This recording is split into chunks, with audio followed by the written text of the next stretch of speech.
kind of, let's see, from the beginning, here we go. And let me explain why we're going to do it a little bit.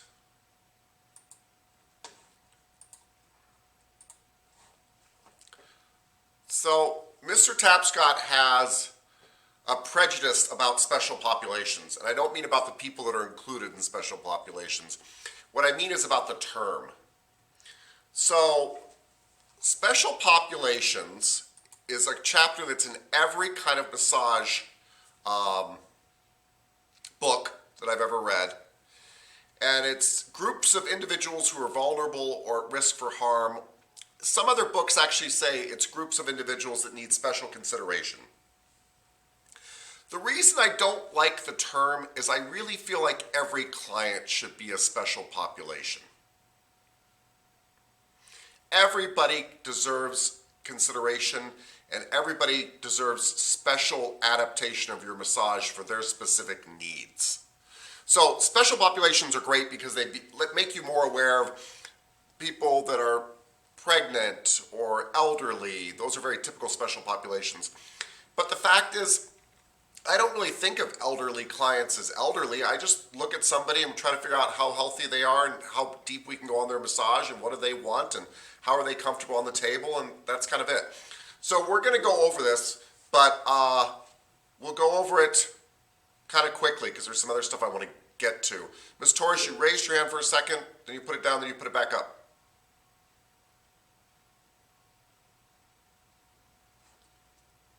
No, I'm just trying to fix it, but I don't know. It keeps turning on and off, and then so does the camera. So I'm trying to fix it. Okay. I don't need anything. Cool. All right, special populations, groups of individuals who are vulnerable or at risk for harm, is what this chapter's on. There are different types of vulnerabilities.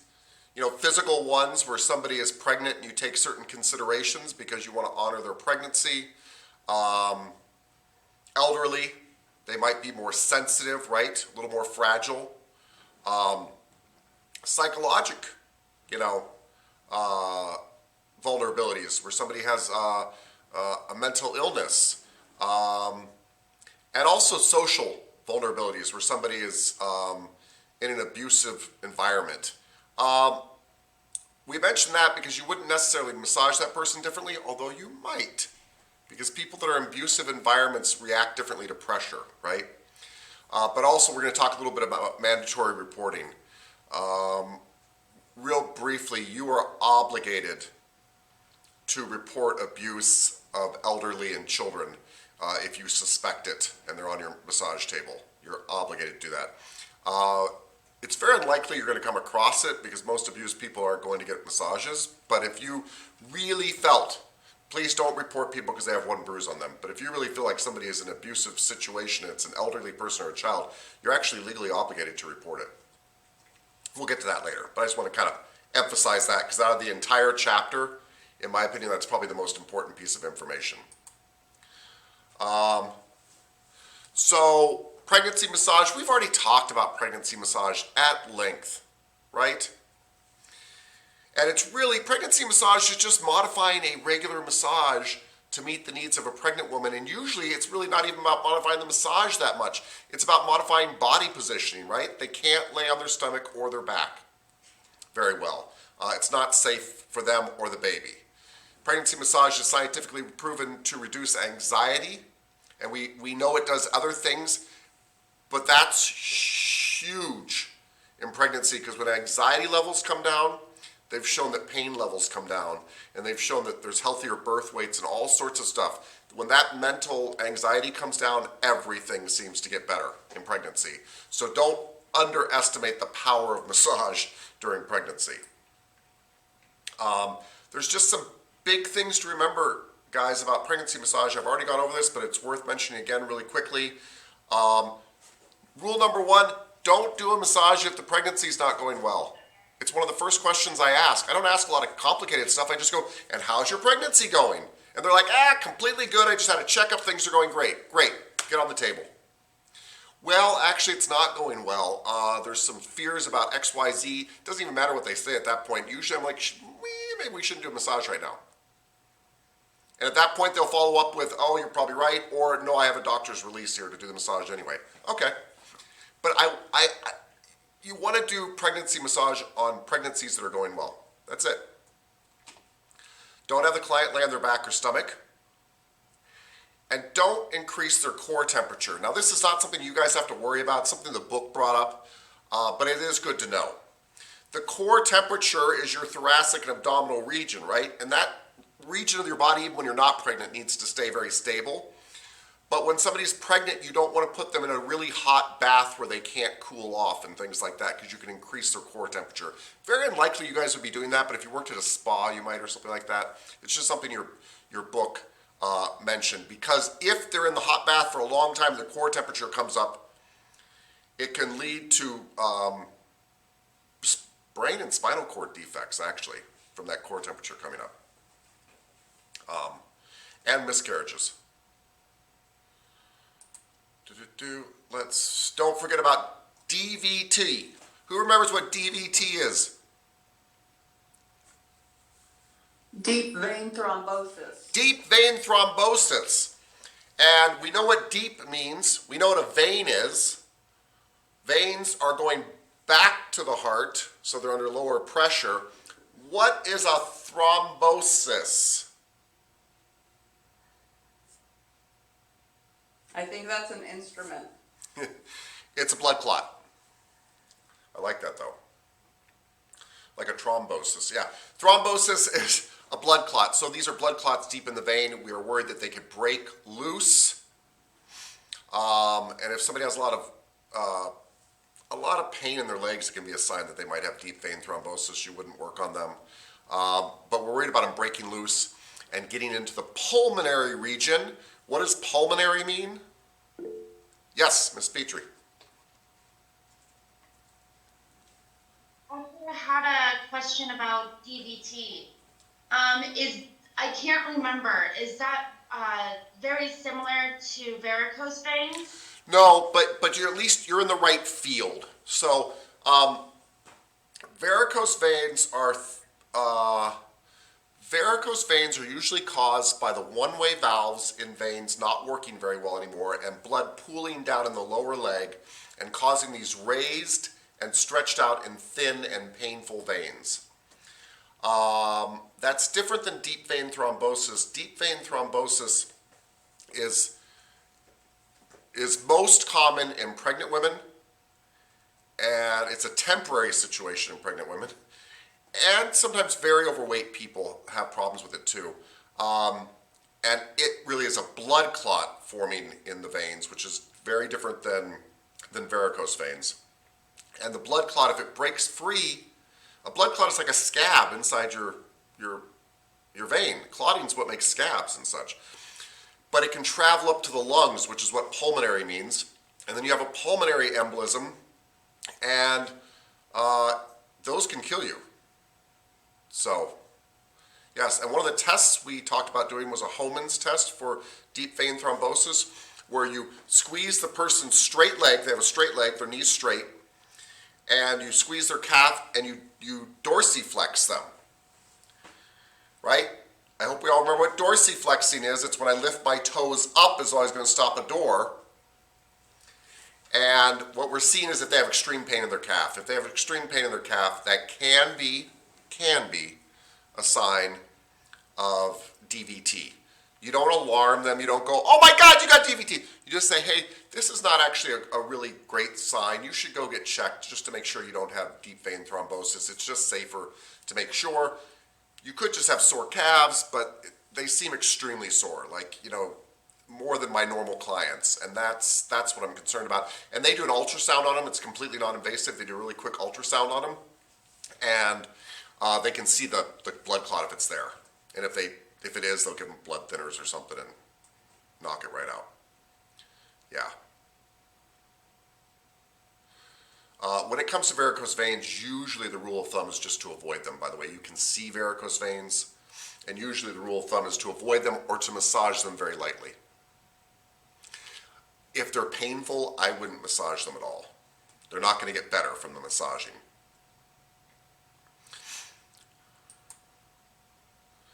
So your client might have morning sickness. That affects about 75% of all pregnancies. There's no, well, actually, there is some modification in massage. Sometimes being elevated, like in a reclining position, things like that help with morning sickness. Sometimes nothing helps with morning sickness. Don't forget, this is why you can't lay on your back when you're pregnant. The baby pushes the aorta and the inferior vena cava, which is the big tube coming out of the heart and the big tube going into the heart, full of blood. The baby compresses those against the spine. Well, that's the thing that provides blood for the mother and the baby. So it's not good for either one of them. And so just having the mother roll a little bit onto one side or be inclined relieves that pressure, and that's why you can't lay on your back. It's really why you can't lay on your stomach too, really. Everybody's like, oh, you're going to crush the baby. That's not exactly the problem. There's a lot of fluid in there protecting the baby. It's that you press it against those arteries and veins. Okay? So that's why we don't have pregnant women lay directly on their back. That's important. Just some other things to know about that you don't have to treat, but just to be aware because you will hear about them. One is called preeclampsia. Preeclampsia is kind of interesting. Preeclampsia, which is also called pregnancy-induced hypertension. Anybody remember what hypertension is? Ms. Petrie, you still have your hand raised or you just left it up? Oh, sorry, I left it up. But isn't hypertension? Isn't that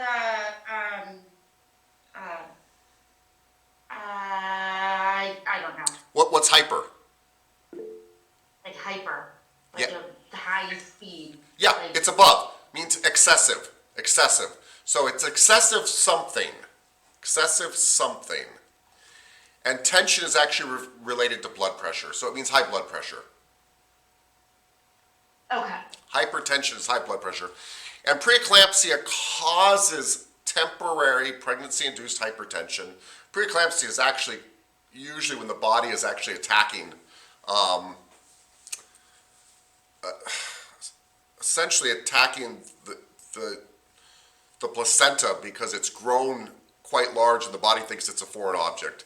But anyway, it creates temporary high blood pressure. It's just something to know about. And you wouldn't work on somebody with preeclampsia, but that's why if you ask them how's the pregnancy going and they say, well, I've got preeclampsia, for one thing, they're not going to be in your office. This is never going to happen to you. But anyway, you'd say, well, let's wait. Let's wait, because they'd be on bed rest, by the way, at that point. But let's wait.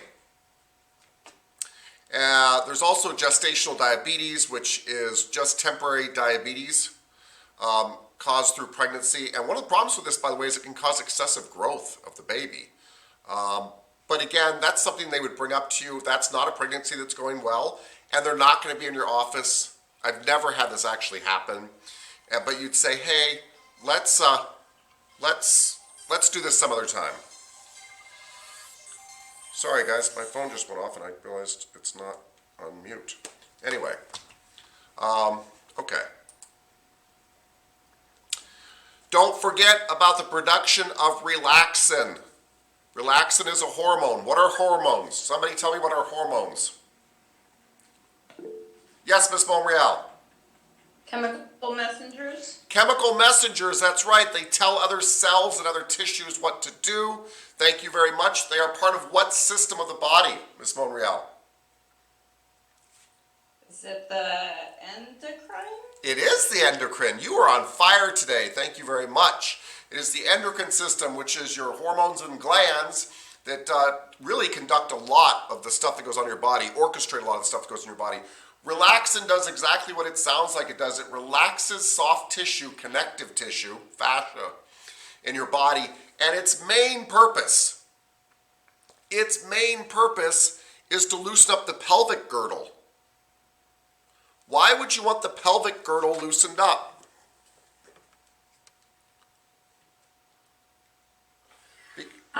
Isn't that because they're gonna give birth, so it needs to be... Yes, well said. You have to birth a baby through this canal. Right here, this is called the pubic symphony, and it's soft tissue right here between these two pubic bones. If this loosens up, this area can open up and you have a bigger birth canal. And you definitely want that. Yeah. So that's exactly what relaxant's job is. However, that also means it's easy to overstretch a pregnant woman, so be very careful because her connective tissue is very loose. That's why we tell you about it.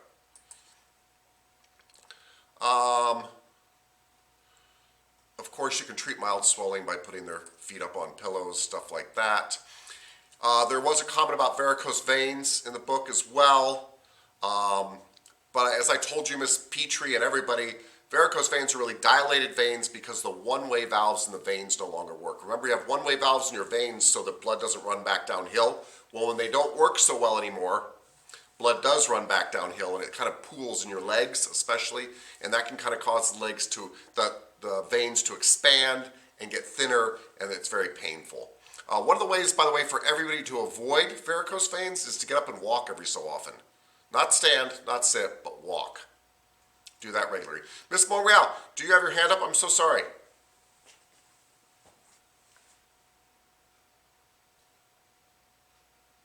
Oh, I said no, I'm sorry. I must have forgotten to put it down. Okay, totally cool.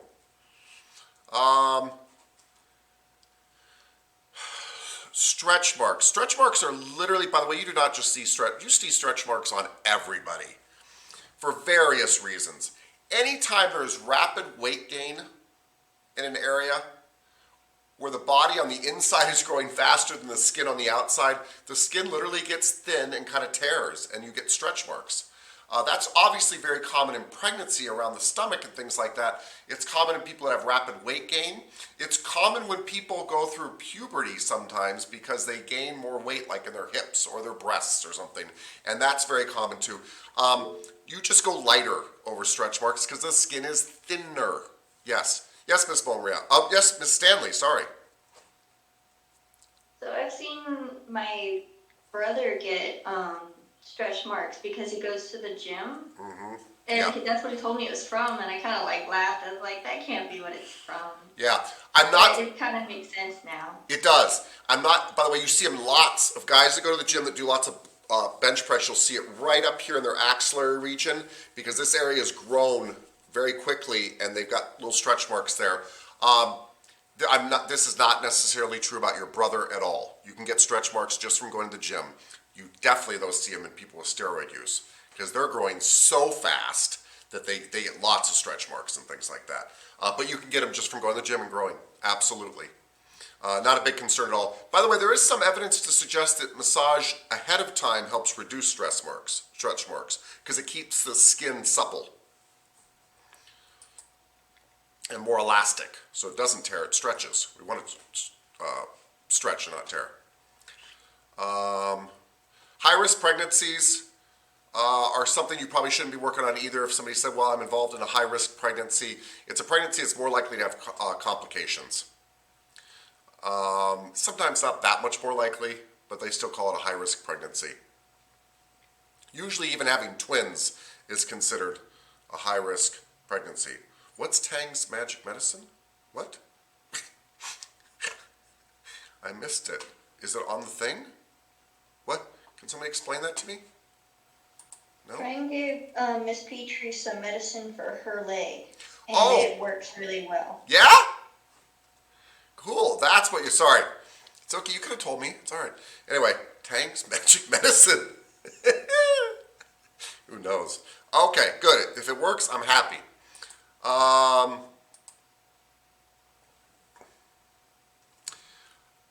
By the way, you should all just know what the term postpartum means. So, postpartum just means, post means afterwards, so it's after birth. It's after the pregnancy is over. Remember that what I care about postpartum actually is that you can still get DVT, deep vein thrombosis, after pregnancy for about 12 weeks after. So in the postpartum period.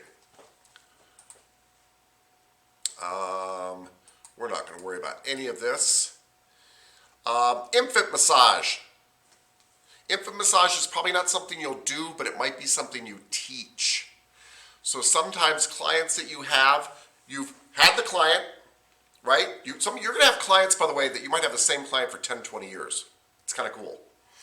And you kind of see them go through their life stages. You're working on them, and then they get a boyfriend, right? And then they get married, and then they get pregnant, so you're doing pregnancy massage on them, and then they give birth, and they're like, I want to work on my kid too. And you can do that. You can take a class in infant massage, and usually what you do is you don't massage their kid ever, their baby.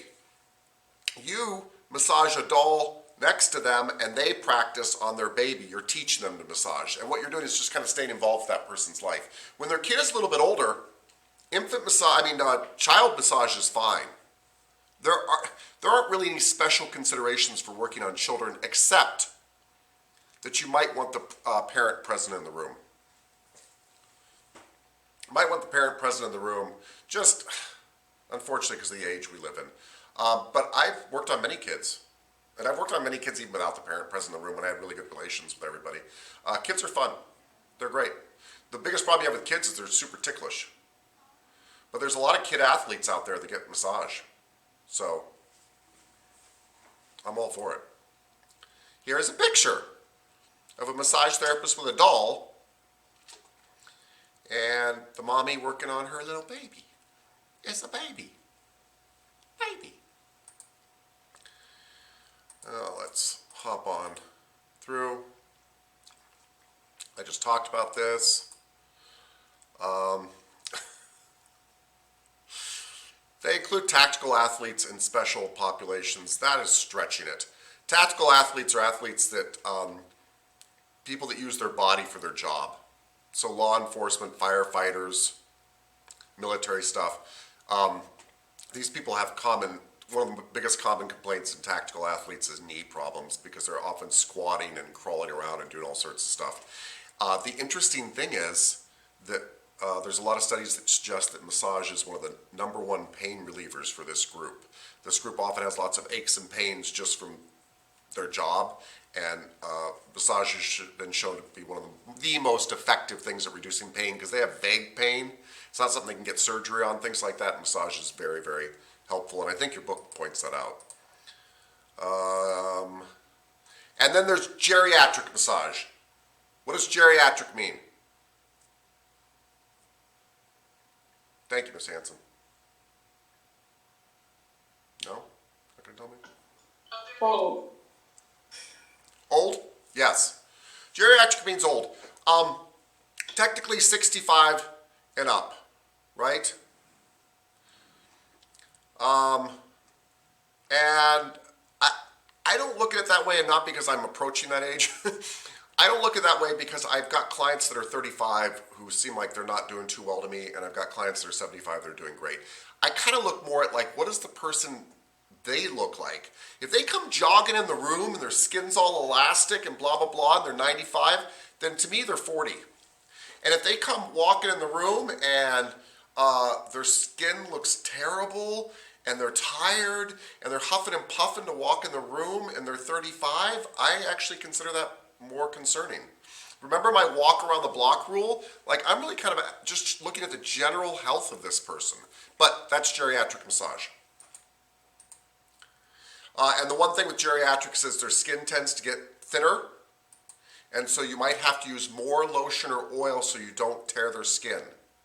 And you can feel the thinner skin. You don't have to guess. You can feel the thinner skin, okay?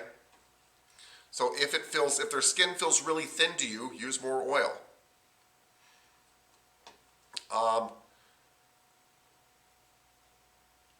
Anybody know what hypotension is? Because you should. Below blood pressure. Thank you, Miss Petrie. I was about to call on you because I was like, hypertension is high blood pressure. Hypotension is low blood pressure. Orthostatic hypotension is something that you should be concerned about with every client. Orthostatic hypotension means, ortho means body essentially, and static means not moving. When the body is not moving, it's laying down for a long time, and then somebody pops up all of a sudden, they can have a drop in blood pressure and they can faint. Now, this is extremely dangerous with an older person, but it can be with anybody. That's why we tell clients, please get up slowly. We don't want them jumping off the table because they can have a drop in blood pressure. Yes, Miss Monreal. Yes, Miss Stanley. Sorry, I don't know why I keep calling you Miss Monreal. It's because you have an M in front of your name. Trang asked a question in the comments. She asked, why do old people's skin get thinner? And isn't it just because when you get older, your skin and like nails, the production just slows down? That is an excellent answer. I suspect you're right, but I honestly didn't know the answer. I'm really glad you answered it. That would be my guess. All right, like, because I wanted to answer it in the comments, but I wanted to like be sure that I was actually right before I said that. Yeah. It's so weird. I've never actually thought about it. I just thought about the fact that it does happen. But That's I would. why older people get like less hair. Their integumentary itself just That's right. slows down. It does slow down. And that's why integumentary system, which is your hair, skin, and nails, is a really good way to kind of judge age on somebody. You know, if their skin seems springy and vibrant, I don't care what age they are, right? It's when their skin starts to get thin, not springy, not vibrant, that I have to be more careful. It tells me a lot about their general health, and where they're at and what kind of pressure they can take. So well said. Cool. So let me ask some people here. Miss Bilotic, what is orthostatic hypotension?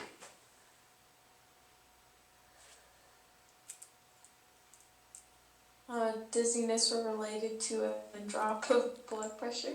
Yes. What is hypotension? Hypotension?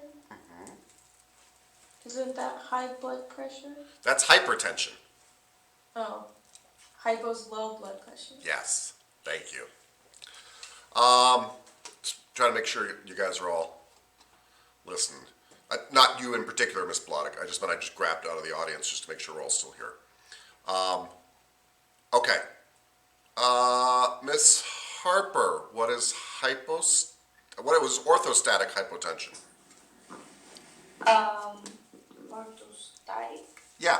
It's a sudden drop in blood pressure. Yes. Caused by the way, your body not moving and then all of a sudden moving again. Oh, yes. Yeah.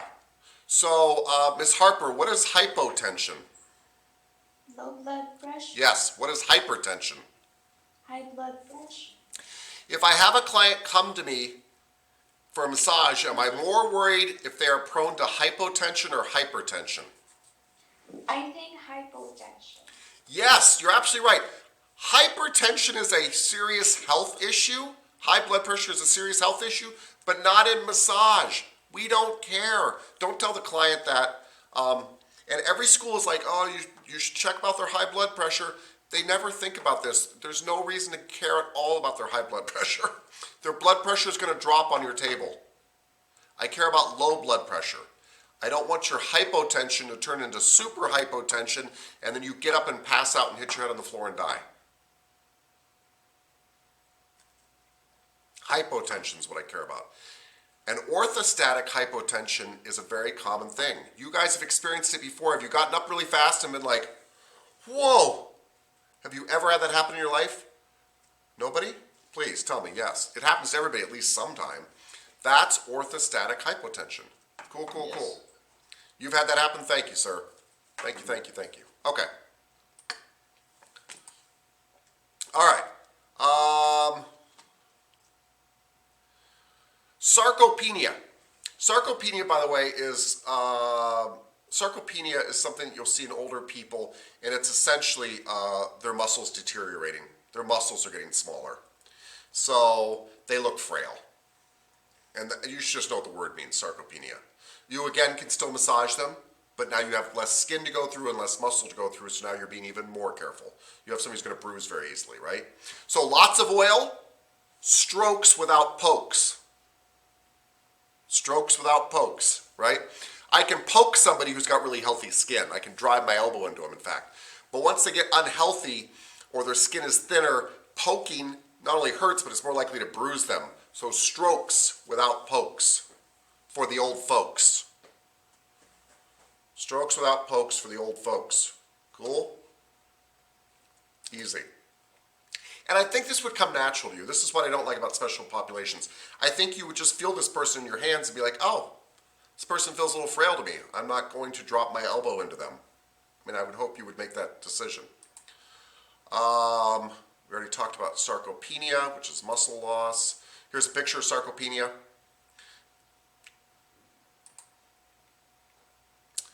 And let's fly on through this. Number one thing, I put this in here actually. The number one thing you actually have to be careful with your geriatric clients is actually not going too deep. They're still human beings. They're going to yell at you and say that hurts. It's them falling. Falling for two reasons. Your balance gets worse as you get older. Your balance gets worse as you get older. And the orthostatic hypotension. You get up from the table and your blood pressure is a little low and you're a little dizzy. So be careful, keep an eye on your old folks. Because what's I don't know if it's funny, what I find interesting in massage is everybody's always worried about doing damage to their client on the massage table, and almost every single lawsuit out there has nothing to do with what the massage therapist did while the client was on the massage table. It's them slipping and falling. Massage is very safe. You're just hugging people for a living. Massage is very safe. Getting them to the massage table and off the massage table can be a problem, but massage is extremely safe. Extremely safe. I already talked to you guys about mandatory reporting if you really believe. And I say really because you don't want to be calling the police for, just because you're like, oh, they had a bruise on them. But you would know if a client just seems like they're in an abusive situation. Elderly or children are a vulnerable population and you are legally required to report that. Again, very unlikely this is ever going to happen in your life because these individuals don't go, and their caretakers don't send them to massage therapists if they're in an abusive situation, but you are obligated to report that.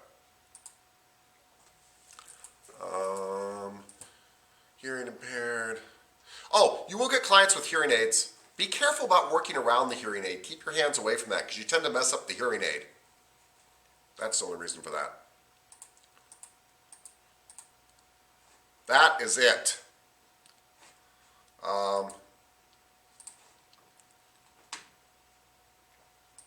Good.